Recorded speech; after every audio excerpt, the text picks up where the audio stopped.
We all drive over it all the time. It's across Route 31, across the drive-in. There's a huge bottle dump under the highway. We're digging in lions here. Glass, of course, is, it's not like it doesn't rust, it doesn't corrode. It's there forever. So Roman glass, 2,000 years old, you can still dig it up, which is the beauty of glass and bottle collecting, bottles. This is a shard of a Newark bottle that I found at that dump on Route 31 that I had never seen before at the time, back in the 70s or 80s. And it said Newark, New York. I knew that. I could see that. And it said something at the top. I didn't know what that was. So I kept the shard just as an example of a bottle I didn't have from Newark until such time that hopefully I would find one. And sure enough, 20 years later or so, I did find the bottle, and it's up front next to the shard if you want to take a look later.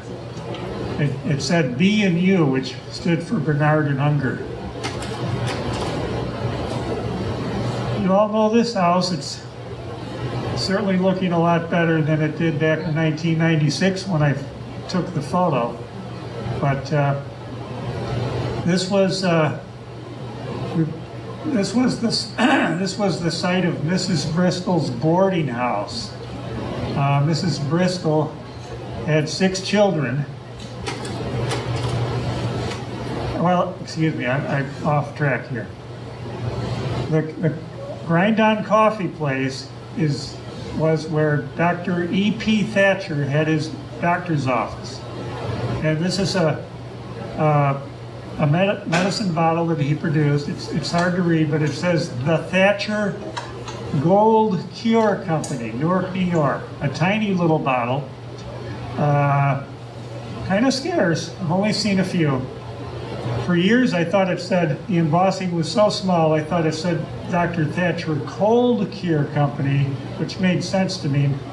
But doing some research, I found out it said Gold Cure Company, which was used to treat all sorts of addictions. Tobacco, opium, morphine, heroin, you name it. Alcohol. So he apparently opened a couple of branches out of state, even Indianapolis. So Dr. Thatcher lived in the Grind-On coffee shop, and had his office. Mrs. Bristol, who I referred to earlier, ran a boarding house on the site of the coffee place. And she had 6 children, 4 sons and 2 daughters. The 4 sons were in the druggist business here in Newark. And of course, with 6 children, she probably would know how to make a baby soother, right? However, a lot of these baby medicines back then were kind of harmful. They had opium in them. They didn't know that. It was, and there, I've only seen one bottle. There's a picture of it next to the ad. I'd seen the ad for years and years, and I said, there's got to be a bottle somewhere. And one day one showed up at a bottle show. I looked down, I couldn't believe it. There's a Mrs. Bristol's baby soother, which was, some of you bottle collectors might be familiar with Mrs. Winslow's Soothing Syrup. Well, this was sort of a copycat bottle.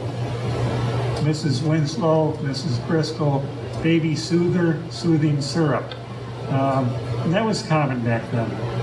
But this was a Newark bottle, which I believe was made at the Klein Glassworks, because the embossing is exactly the same as the Klein flasks. So the same mold maker was used. You got to look for all these little clues.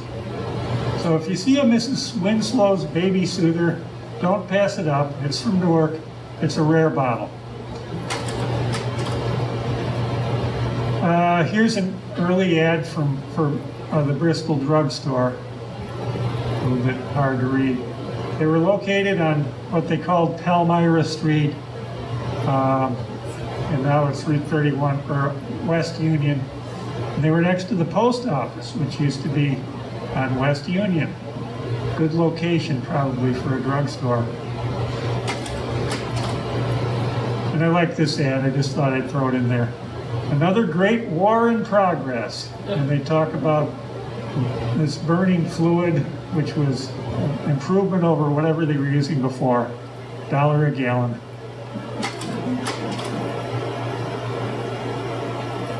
Another prominent, well-known drugstore back then was the Opera House Drugstore. Kelly's Opera House Drugstore, located in the Opera House. There, that big, huge building down the street there is the Opera House. And what made it unique was all across the front, there were 8 businesses that had storefront property along the front. And one was a drugstore. There was a photographer and all sorts of other businesses in there, a cigar store. Here's a photo of the inside of Kelly's Drugstore and all the wonderful things that you could get there that we collect today. And an example of one of the Kelly Drugstore Ruggest Opera House block bottles. It's a fancy fan with a K on it, sort of a trademark to look for that William H. Kelly also started the Newark Telephone Exchange, and he was a town supervisor and a village trustee. He owned a bicycle store and this drugstore. Of 1884 to 1915.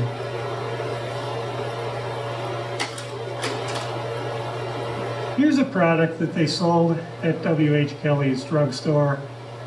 Young men, Pabst OK Specific for gonorrhea and GLEAT. I know what gonorrhea is, and I don't think I want to know what GLEAT is, but anyway.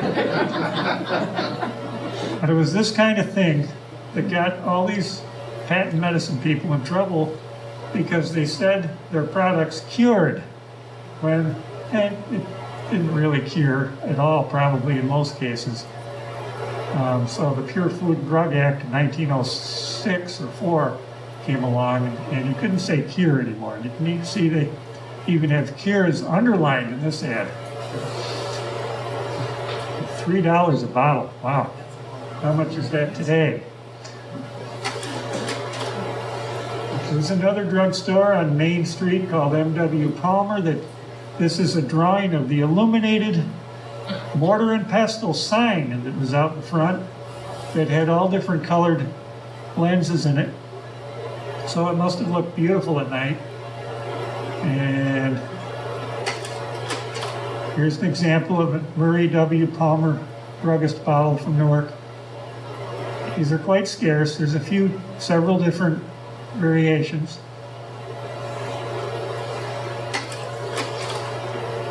Now, here's the M.W. Palmer spokesman or lady who would walk across the stage at the Sherman Opera House, maybe during intermission.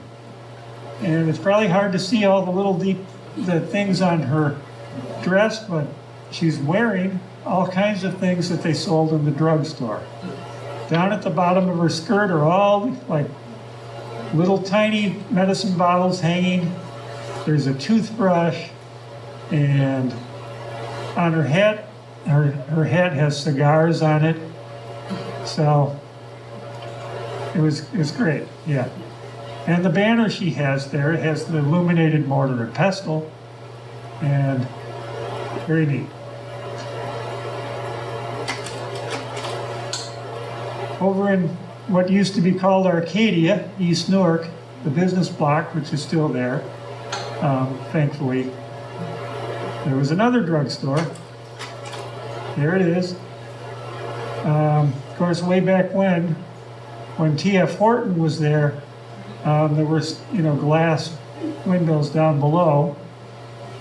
The store opened way back in the 1850s and lasted until 1898. So the Hortons were quite active in East Newark. Theodore ran the drugstore, and his brother James, who was a Civil War veteran, musician in the Civil War, came back and started an extract business. And all I can say is it had to be really successful because you see his bottles everywhere. And turn of the century, and so that tells me that business was good. It was sold on the road by salesmen. And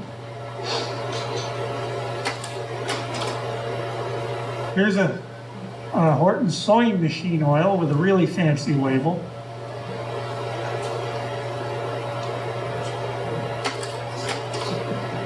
If you're collecting Horton bottles, there's probably a dozen different variations. And if you're fortunate, you might find one with the paper label still on it, or even the box. They're out there. Now, the Corner Drugstore. Maybe you've heard of the Corner Drugstore in Newark. It started out on the corner where some of us, not where Wild Hacks used to be, it was across the street. Excuse me. So before there was a bank, First National Bank, there was a drugstore, Kenyon's Drugs. Kind of a nice looking building. Oh, how did that get in there? Oh, a little joke, sorry. There they were tearing the beautiful building down. So Kenyon's was around for a long time, and was actually, here's one of his ads, and you can see the drugstores weren't just drugstores. They sold anything and everything, as this ad attests, and cigars, toys and photograph albums, music, and more often than not, they had soda fountains. So it was a place to go and socialize and hang out while you're doing your drugstore shopping or just having a good time.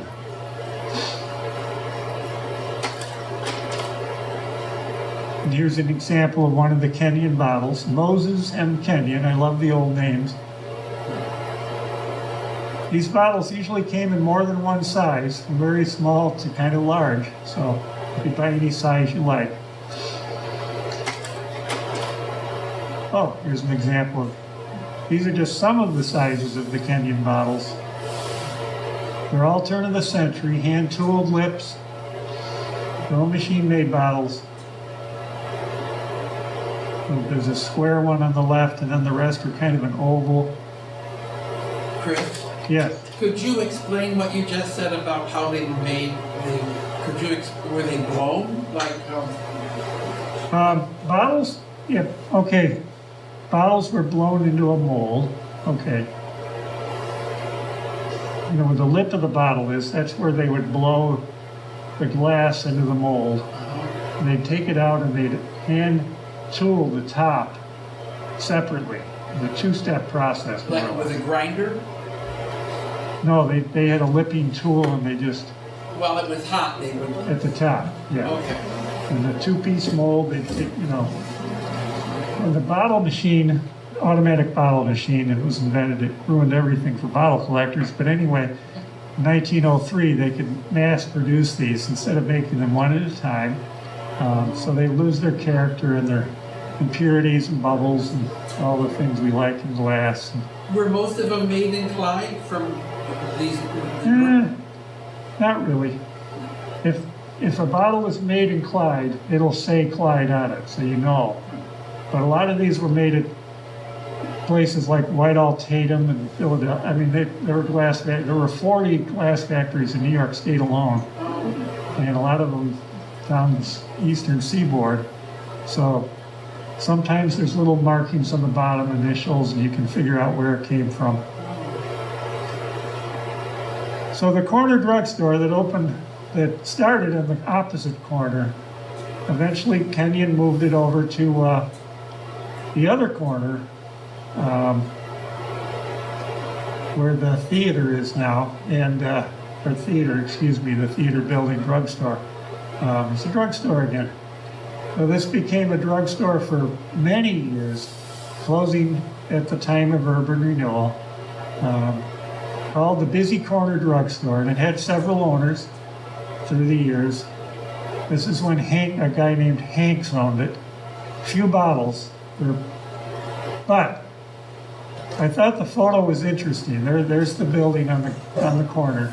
There's a huge crowd out in front, and my theory is that it was a patent medicine show going on in front. I can't explain anything. I can't think of any other reason why there would be a huge crowd all looking toward the front of the building. We can't see what's going on, but that's probably what it was. So, these patent medicine shows were very popular. The showmen, people dressed like Native Americans, and they'd come and give samples. And you've probably all heard of the medicine shows. So, there it is. This is the interior of almost said Walgreens, Wild Hacks. And as you can see, it was quite a store, and it had its own soda fountain, beautiful marble soda fountain, and all kinds of stuff.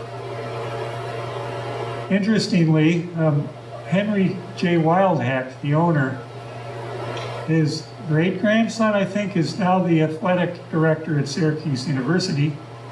Henry J. Wildhack III or something like that. And Jim Boeheim used to go to Wildhack's for soda fountain, for his milkshakes. Here's a kind of a cool bottle from Wildhack's, Creotar cough syrup. I thought maybe a good slogan might have been, if you have a wild hack, go to Wild Hacks. Okay, sorry. Creotar cough syrup. It sounds awful. Anyway, like castor oil would have been. And here are some more Wild Hack bottles with their original paper labels, which are highly coveted because usually they were worn away. And the middle one, which is on the front table, held a poison. So that's why the bottle is blue and it has red lettering. In fact, I believe all three of these were poisonous substances. So you had to be careful not to take them by accident. And since quite a number of people didn't read, so the red caught your eye and the blue glass, in some cases, was another indication that it wasn't a medicine. H.S. Mosher ran the Corner Drugstore for just a year or two, so these bottles are tough to find since it wasn't around too long. Another Main Street drugstore was Leighton Jones, Pharmacist, selling rye whiskey. So, for medicinal purposes only.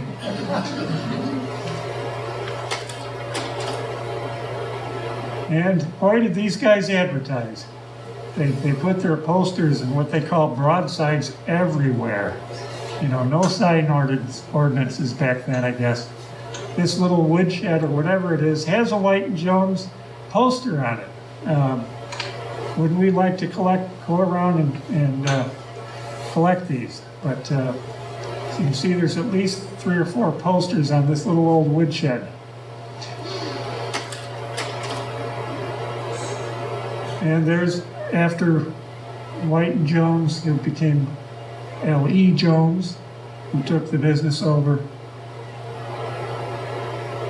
Beautiful bottle. I like the Keystone type or whatever thing around the Pharmacist, and it gives a little extra flair and eye appeal. Well, you've heard of C.H. Stewart Company, I think. The third generation of the Stewart family started Sarah Coventry. Well, before that, they had an extract and perfume business, among many other things. C.H. Stewart was a Cornell University graduate and he knew chemistry, majored in chemistry, and took the company in quite a whole new direction of medicines and household products. And here's an earlier example of perfumes and extracts bottling. C.H. Stewart even bottled oil of peppermint. And here's a little bottle that with the peppermint still in it. And paper label only, so fortunately it survived, or we wouldn't know what this bottle was. Here's another C.H. Stewart bottle perfume. I love the name, Arcadia Bloom, on a little diamond-shaped label.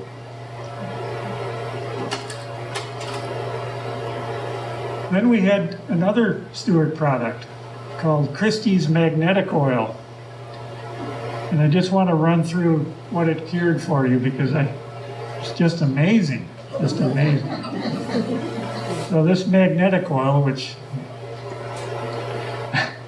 I don't know if I'd take something called magnetic oil, but for coughs, colds, headache, dizziness, poison ivy, chilblains, which was a swelling of the skin, insect bites, stiff joints, lameness, bruises, dyspepsia, which was indigestion, stomachache, colic, neuralgia, rheumatism, but not inflammatory rheumatism, it said, lame back, irritation in the bronchial tubes, lameness in the chest, sore throat, etc. So, sounds like for COVID. Yes, I bet it would work for that. I don't know. So, and on the back it gives the directions. So, anyway, I thought that was kind of cool. Patent medicine fraud, but anyway. Here's a dental bottle. You don't see very many dental bottles generally anywhere. But here's a tooth powder from, I'm sorry, I don't remember the dentist's name, but there it is. I hate to say it, but I think it probably contained cocaine. Now, Wayne Drugs. It's quite an institution here in Newark. Opened in 1937. They had a couple different locations downtown, East Union Street. Let's see, I have some. They moved to the plaza in 1957, I think, and were there until 1993. But the Wayne Drugs, or Wayne Pharmacy, became a chain of drugstores. And there's still one in Oswego. It's amazing. If you're ever driving through downtown Oswego, look for it. It's still there. I don't know if Rita McHale is here. Is she here tonight? No, but I am. Oh, you're here. Yeah, okay. I'm her daughter. So, right, my grandfather. good to see you. Your grandfather was Lester Stepner, Right. who was the manager of Wayne Drugs and quite pharmacist for at least 20 years right up. So, quite active in the Wayne Drugs. So. Oil of anise. Don't know what that is. You have to look these up. So. Well, here's a somewhat familiar name to me, James L. Davis, MD, and that's an old bottle that my grandfather prescribed to somebody.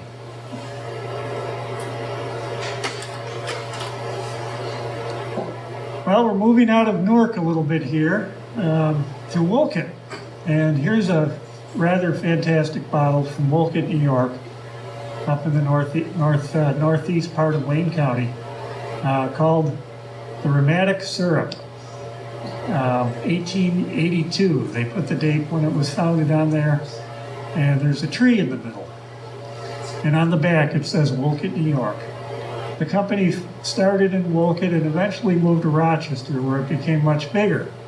But this company got its start here in Wayne County.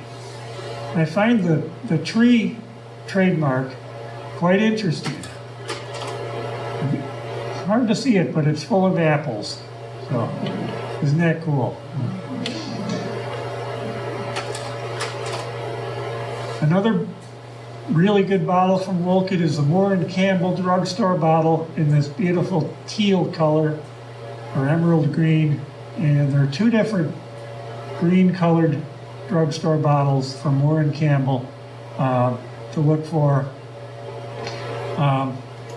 All the drugstores probably made these, but in most 99% of the time they were clear. But to find one in color, and they made them, is quite a challenge. Moore is the one that founded the Rheumatic Syrup company, by the way. Moving down to Clyde, here's the Terry Drugstore bottle on the left with a lion stirring a mortar and pestle. And alongside it is a dose cup from the drugstore. Those are becoming really collectible now. And I can think of at least 4 or 5 from Wayne County. There's one from Newark, Lyons, Clyde, probably other towns. Here's a drugstore bottle from Sodas. I really don't know a lot about it, but Parsons and Company, Ruggest, Sodas, New York. This is Dwinell's Liniment from Lyons, New York.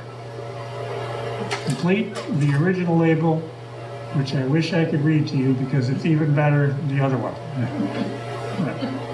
So they had a 25-cent size and a 50-cent size.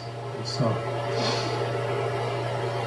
and more often than not, up near the top, they would say, "Good for man or beast." And the Purdue's Pain Balm from Lyons. Whoops. So, if I may, I'd like to read the label. An unfailing cure for pain in any part of the body. Rheumatism, neuralgia, sciatica, lumbago, cramps, colic, aches and pains, cuts, bruises and burns. So, put out by G.T. Getman. There you go. Uncle Cal's Remedy was a product of the Hotchkiss company, Hotchkiss Essential Oil. There's a few examples of the bottles along with this wonderful broadside, and you can see all the things it cured. Cold, all germ colds, COVID, neuralgia, and what I like the best is after hiccups, hiccup cure, hey, etc., etc., etc., it says. So it cured everything, I guess. But no traveling man should be without it, it says. Put out by the Hotchkiss Laboratories. Uncle Cal was a Hotchkiss living in Buffalo, so he apparently came up with this wonderful cure. The tin there next to the sign was a mailing tube. You could order it from any part of the country and they'd mail you that little tube with a bottle in it. Here's a bottle from medicine bottle from Palmyra.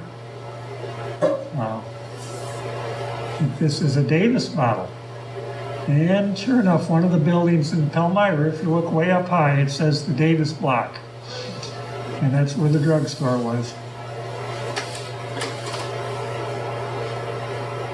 Moving ahead to the soda and beer bottles from the area. This is a Lowry's XX Newark, New York bottle, which we know really nothing about. I haven't found any ads or reference to it anywhere yet. One thing that's kind of cool about the bottle, it's from the 1870s. Newark is spelled wrong. It's spelled N-W-A-R-K. And quite a few of them turn up in the area, so we're sure it's Newark. But I've even seen a stoneware bottle that says Lowry's XX on the top of it. So, very rare. I'd love to find one again. So this is the Bernard and Unger company that I referred to earlier when I dug that shard.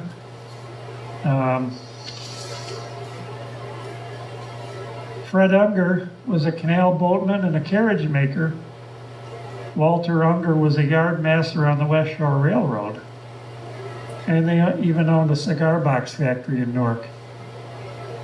And then all of a sudden they formed a partnership and left everything behind and started a bottling business. And here's some, the bottles on the sides are seltzer bottles. They just don't have the tops on them right now. And there's Bernard and Unger Mineral Water's seltzer bottle. These seltzer bottles are quite rare from small towns. You see a lot of them from New York City and the big cities.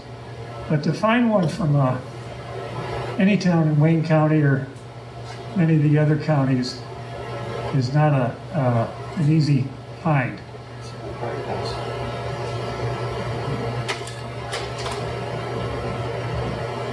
And we had Duncan and Randall bottlers here in Newark, and they sold Bohemian, Bavarian, and stock lagers, and in the soda pop department, birch beer, ginger ale, and sarsaparilla. And here's an interesting thing. We believe it's very possible that Robert Randall, may have invented the coffee percolator. So, just starting to dig into that. If you have Bob Holzel's book, there's something about it in there. These are Hutchinson Sodas. They had an internal closure or stopper. You can almost see the one on the left. So there was a wire thing you pulled out of the bottle or pushed in, whichever, which probably wasn't the best closure around because it rusted and so on and so forth. And who knows how well it sealed the pop. When the bottle cap came along, that changed everything, and it was the best stopper anywhere. But for a while, they were using these Hutchinson wire stoppers. Here's a Duncan and Company. Duncan started, and Duncan and Randall became Duncan. Randall maybe went to manufacture his coffee pots, I don't know, but Duncan and Company with a very nice monogram on the front. This bottle's on the pool table up here. It was blown at the Klein Glassworks, has the initials on the bottom. Rose City Beverage Company. It's owned by Bellata, and John Bellata. Bellata's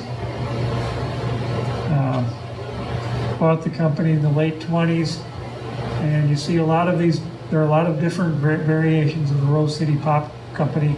The green ones are kind of difficult to find, as are the quart size, the big ones.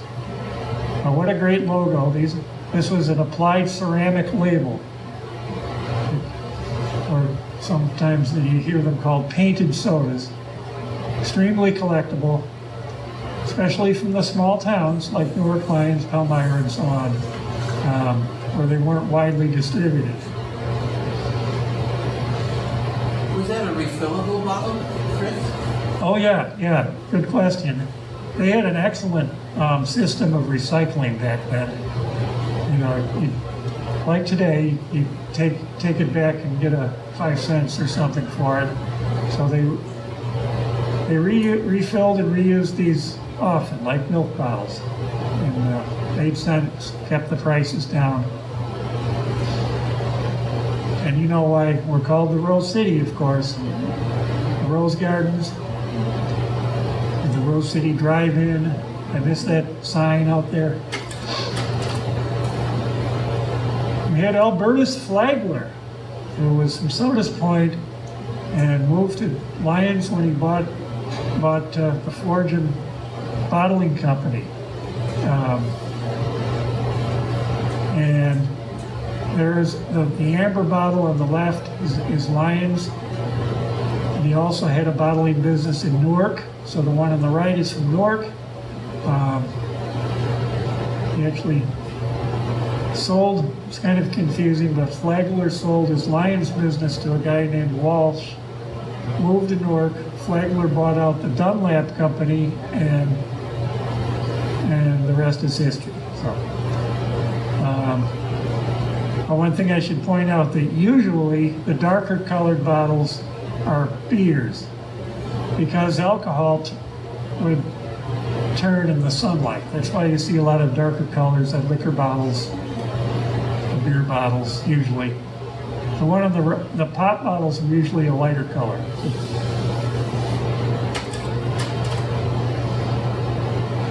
So these guys were mainly, they weren't real brewers themselves. To some extent, some were. But they would bottle and distribute for the big companies in Rochester and so on.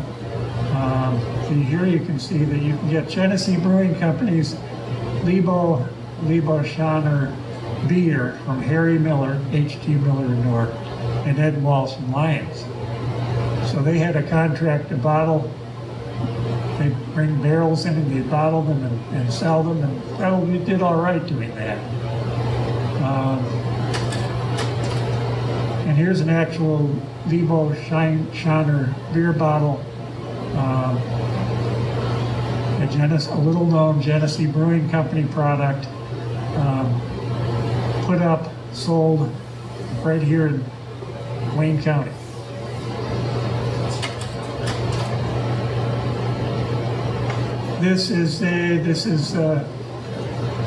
It's hard to see it. I know I can't see it myself. On the right side is a banner which promotes that Lebo Schoner beer.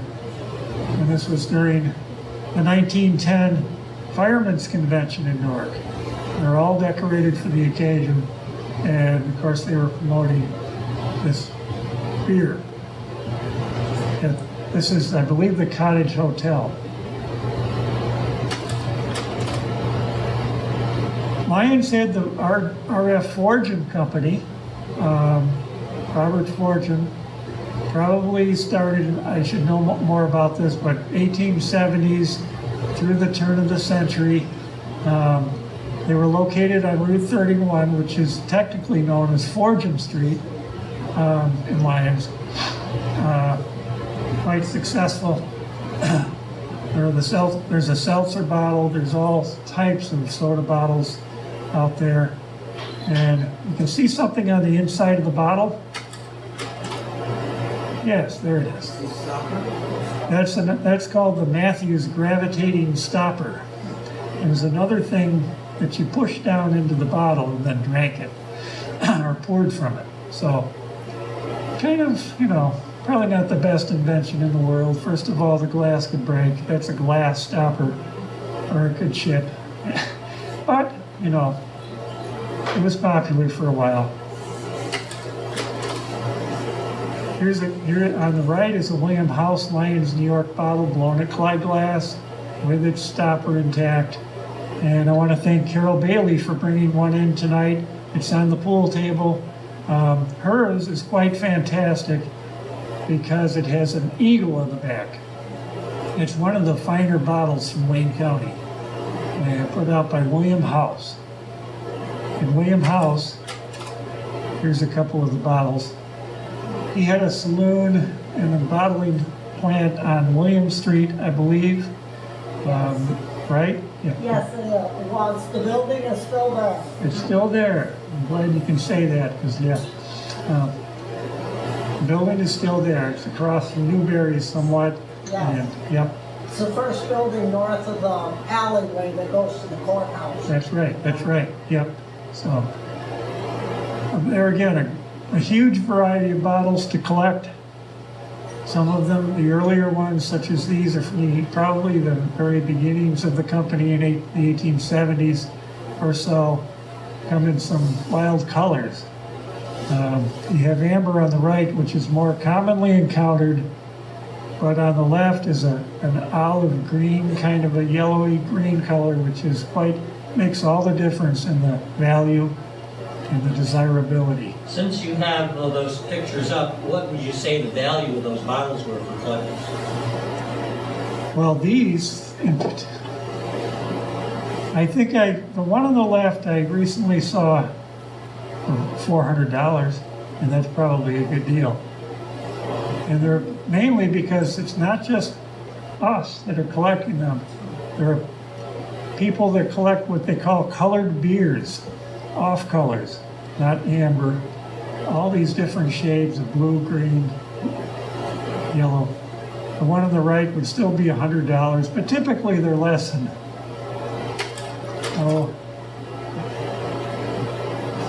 30 or 40. It all depends on which one you find.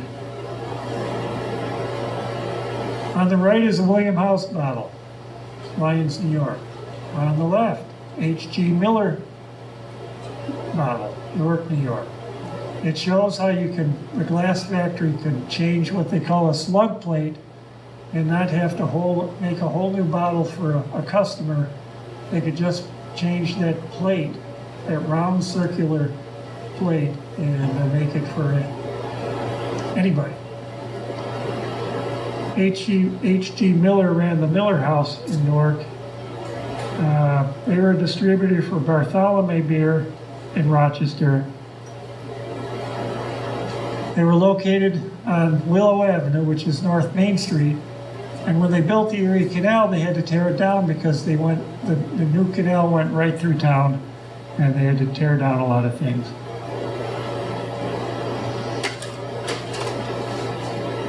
Lyons is also famous for the ginger beer bottles. Here's the three known examples. The one on the right is the best one of the three. William House Old Export brand. Value-wise, I think I've seen them for $200 or $300. The one in the middle, maybe $100 or less, maybe. And the four of them in the middle, or on the left, I don't know, $100 or more. Why, Chris? Because of rarity or what makes Just for those three? supply and demand. Yeah. There are some ginger beers that you can't sell, like there's some from Watertown and Syracuse, that are so common that everyone has them. They're available. You can get them for $20. But then there's some that, aren't so easy to find. It's the challenge, the thrill of the hunt. The stoneware bottles, by the way, ginger beer I thought it had alcohol in it. More often than not, it did not have alcohol, but occasionally they did put some in. So it made it more of a gingery flavored pop than a beer, like it says. And this was a typical 1920s, 30s ginger beer bottle of Bellata Brothers on the left and a William House on the right. Identical looking bottles, but different names. George Brock was another bottler from Lyons. Not so easy to find his bottles, and there's a good variety. It always reminds me of Frank Amico from Lyons. Why? Because he lives in George Brock's house on Broad Street, I think, in Lyons. Maple Street. What? Maple Street. Maple Street, exactly. Yes, thank you, Carol. Well, anyway, he likes to tell the story about how when they bought the house and moved in, how he threw away all those bottles in the basement, and kind of laughs about it, but I know he probably wishes he didn't throw them all away.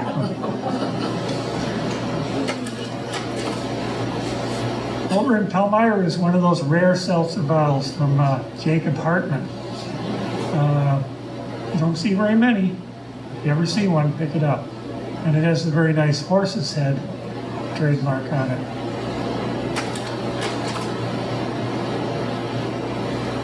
We're in the miscellaneous category now, I guess. But Reed Brothers and Company from Newark, I don't know a thing about it. It has nothing to do with the Reed Manufacturing Company that many of us know about. that made tinware. It has a wide mouth, so it might have been some kind of a polish or something like that, shoe polish, or maybe some kind of a food bottle, mustard, I don't know. But someday.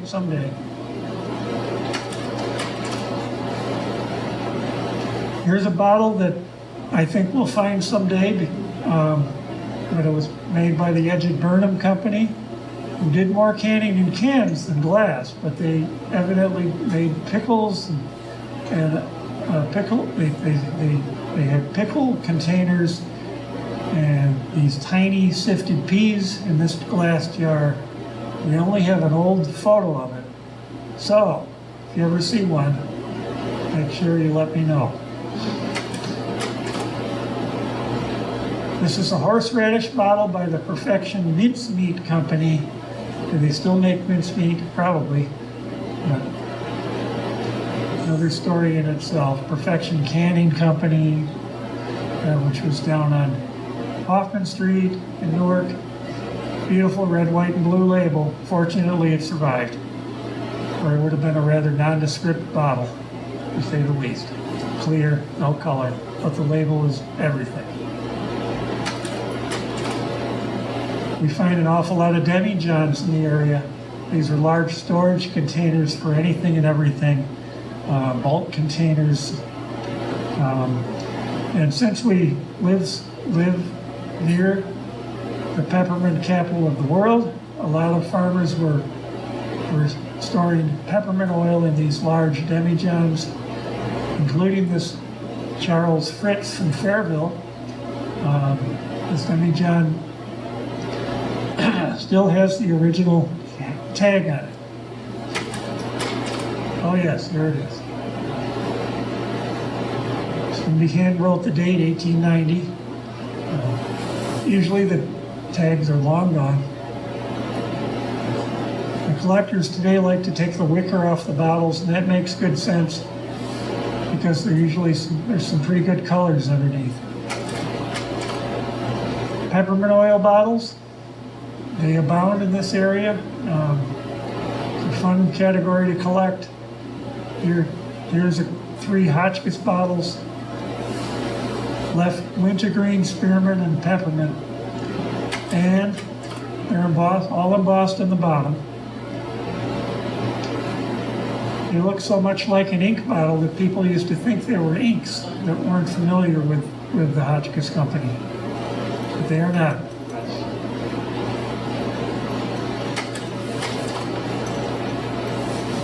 The earlier Hotchkiss bottles, and there are other companies like Hale and Partial, had pouring lips.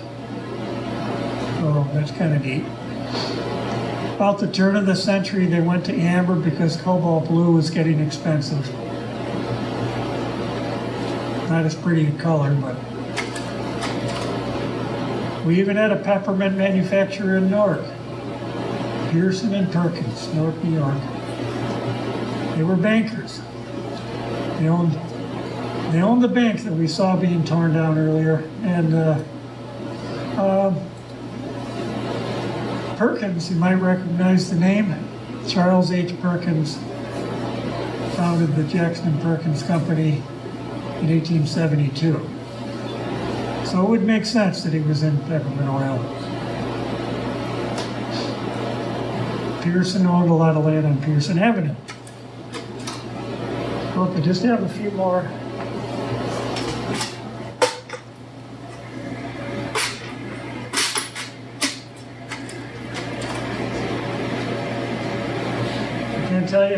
I can't tell you how happy I am the ball doesn't blow. These old things. Anyway, so here's some more peppermint bottles that are very attractive in their color.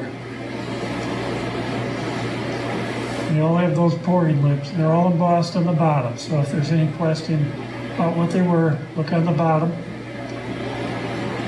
Not ink at all.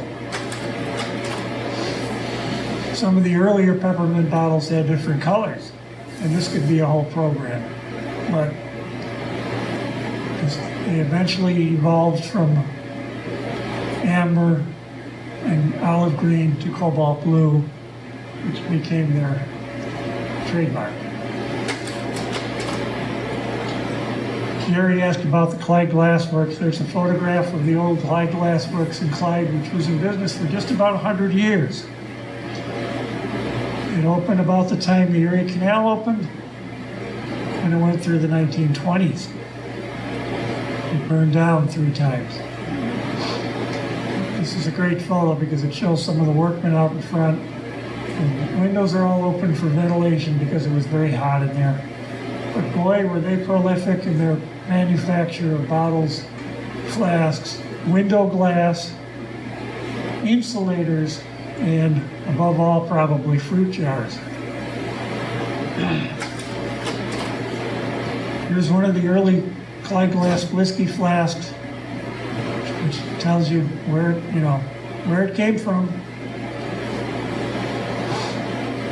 These come in an awesome array of colors. Of course, most of them are aqua, bottle glass, aqua, but they did come in great colors too. Pint, half pints, and quarts. And this could be a whole program too, but they made a great deal of, a large number of beverage bottles, beers, and sodas.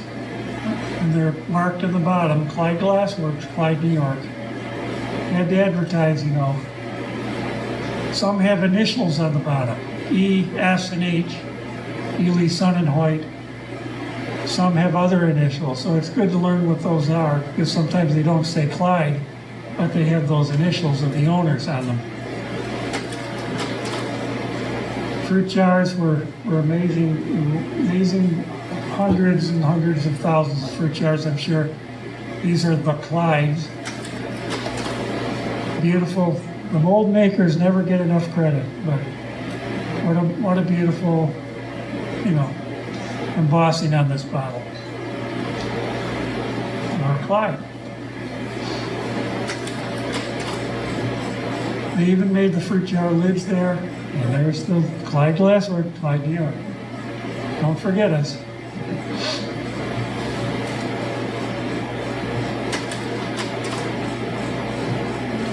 And this I put in there, it's more of a decanter than a bottle. Sometimes they're confused for fire grenades, fire extinguisher bottles, but they are a decanter.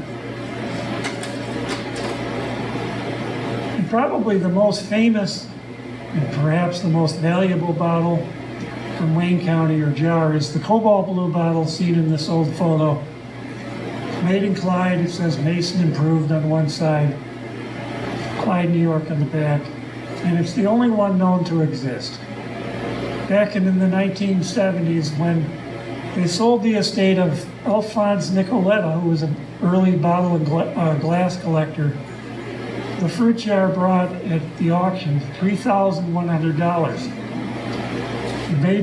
I believe it made the national news because it was a record price paid for a fruit jar. And it went to a guy from Canandaigua. Well, meanwhile, it's changed hands a few times since then. It's out in the state of Washington now in a famous collection. Apparently the guy only collects fruit jars that are unique, which means they're also going to be expensive. I think he paid about $20,000 for it. So I can tell you that it's probably worth a lot more now. Did they make more than one? Maybe. You never know. So keep an eye out. So they didn't make a whole lot of blue jars, so it was theorized if somebody just made it for themselves or somebody in their family took it home, didn't probably use it. It was kind of a whimsy, so makes it unique. He's got a few more. Over in Walworth, they had the Yeoman's fruit bottle. It was quite famous. The Yeoman name is quite famous and prominent in Walworth and Wayne County. And he made a fruit bottle. On the other side of the jar, it says Yeoman's fruit bottle. It doesn't say Walworth on it. For many years, we didn't know where a lot of collectors didn't know where it came from. But there's an old ad on the pool table, and this is a Wayne County product. It comes in several sizes, and they're always crude, good eye peel. Here's a bluing bottle from Williamson's Bluing, Palmyra, New York.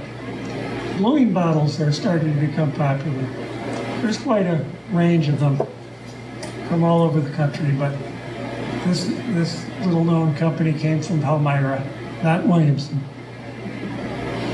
Williamson's also had a cigar business in Palmyra, I believe. And a descendant of the family owned, I believe they owned the cottage out on the point. You know, that beautiful cottage with the panoramic view. So, must have been the bluing business, huh? This little flask, which fit nicely in your pocket, has whiskey in it, and it comes from John Schmeiser in North Rose, New York. You don't see a lot of bottles from North Rose. So this is a nice. I looked John Schmeiser up, and sure enough, find a grave. Says he owned the Resort Hotel. So that's probably what Resort was, a little resort, I guess, on the bay. Probably the town of Huron or Sodas, I'm not sure which, but there's also an Oaks milk bottle, of which Bob Oaks is a descendant from Rose. And finally, the milk bottles. Mostly Newark, not too many. These are Charles W. Stewart dairy milk bottles. Charles Stewart moved here with his brother in 1864 and went to town. Yeah. They started a nursery business. It became national, more or less. The brother became a jeweler downtown, and Charles had a dairy. And here's a couple of the milk bottles from there. It was up north of Newark in what they called the Benton Farm, or not the Benton Farm, but Pulver Farm, I don't know, but it was located north of Newark. The Bailey Farm, excuse me, Bailey, is that anything? No relation. Okay, all right. Had to check. Other than my father worked for Stewart. Oh, okay. Ah, that's right.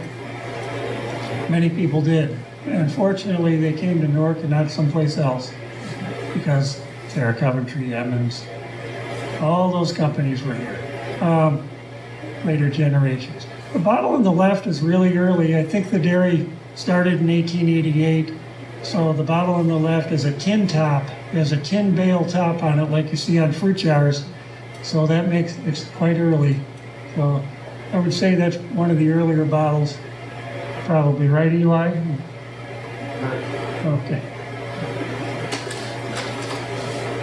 Here's some more Stewart milk bottles. Of interest is the one in the middle, which is on the pool table. It turned purple in the sunlight. Clear glass did that if it was made before 1915 and it was exposed to the UV rays. They didn't like it back then. You know, their glass sugar bowls turning purple in the windows. We like it now. Seward Price. His dairy was actually where Sarah Coventry is now, down in that valley below the Drumlin. I believe they had the second milk route in Newark. So they go way back. Seward F. Price. They used to call it Price's Hill, 88, where you drive down out of town. These bottles are scarce. A lot of the earlier milk bottles from Newark don't say Newark on them. So you have to know. You have to do a little research, check the old directories, and so there's an Allerton barn outside of town a little bit, in Thompson Town area. cream top bottle came along in the 20s, I believe, in 1928, I think, 27. And here's the only known cream top bottle from Newark, or from Wayne County. I mean, there were no other cream top bottles used in Newark, in Wayne County, amazingly. It says Newark City Dairy. Of course, before homogenization, the cream would rise to the top and you had a little ladle to dip the cream out.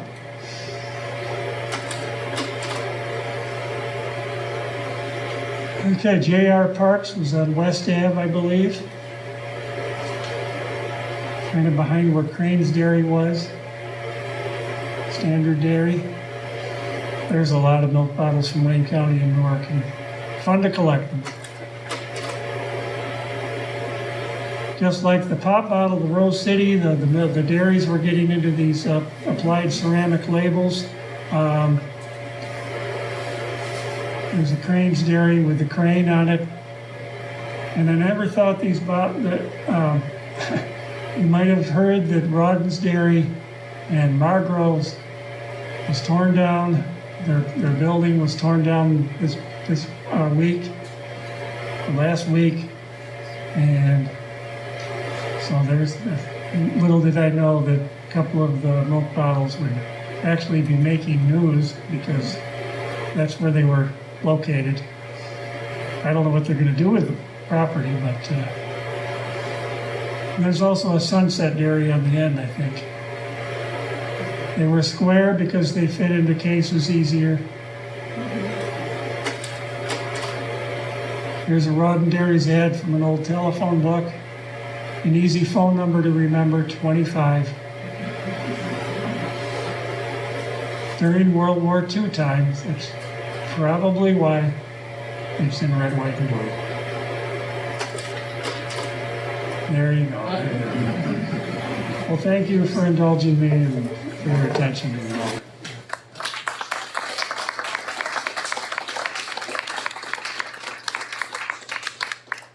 Take a look.